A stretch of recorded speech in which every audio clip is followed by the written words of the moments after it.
मित्रहो नमस्कार, मी अजिंक्य धुरगुडे तुमच्या सगळ्यांचं माझ्या यूट्यूब चॅनल शब्दसाधक अजिंक्य धुरगुडेमध्ये सहर्ष स्वागत आहे।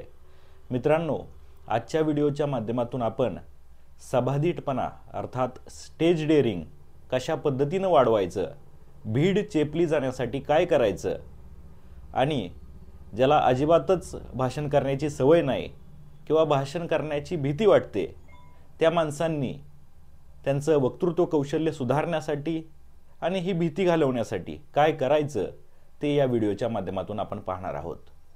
तर मित्रांनो, मराठीत अशी एक उक्ती आहे की सबसे बड़ा रोग क्या कहेंगे लोग।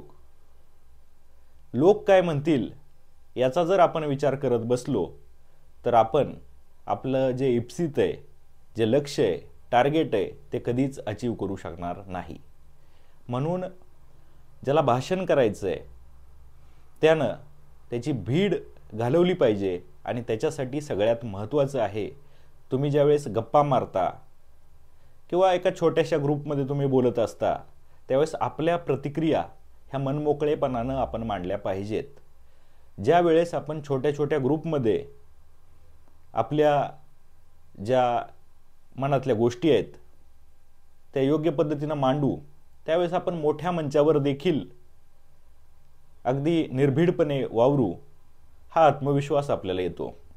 अगदी माझ्याच बाबतीत सांगायचं झालं तर मित्रांनो, मी बँकेत अधिकारी म्हणून 2018 साली लागलो आणि 2018 साली बँकेत अधिकारी म्हणून ज्यावेळेस मी रुजू झालो त्यावेळेस भाषणाची मला प्रचंड भीती वाटायची।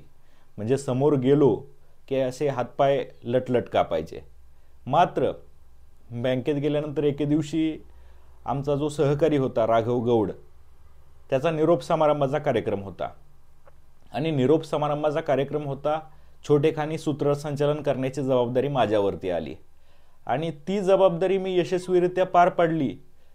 तिथं उपस्थित असलेल्या लोकांनी कौतुक केलं आणि त्यानंतर माझा आत्मविश्वास वाढला आणि मी हळूहळू मग बचत गटांचे जे प्रशिक्षण वर्ग असायचे, कार्यशाळा असायच्या त्या माध्यमातून मी बोलत गेलो आणि मग मोठ्या मंचावरती देखील बोलण्याचा आत्मविश्वास प्राप्त झाला।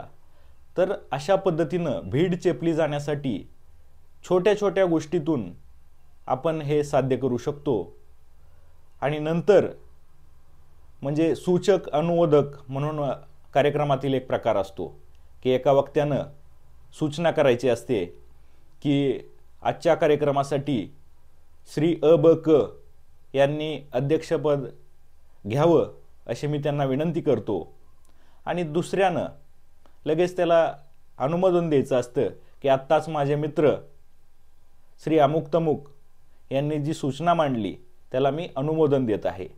तर अशा छोट्या छोट्या 1-2 वाक्य आपण जर माईक समोर आत्मविश्वासानं बोलू शकलो तर नक्कीच मोठ्या मंचावरती देखील आपण निर्भीडपणे बोलू, हा आत्मविश्वास आपल्यात निर्माण होतो आणि आत्मविश्वास निर्माण होणं हेच यशाचं गमक राहतं।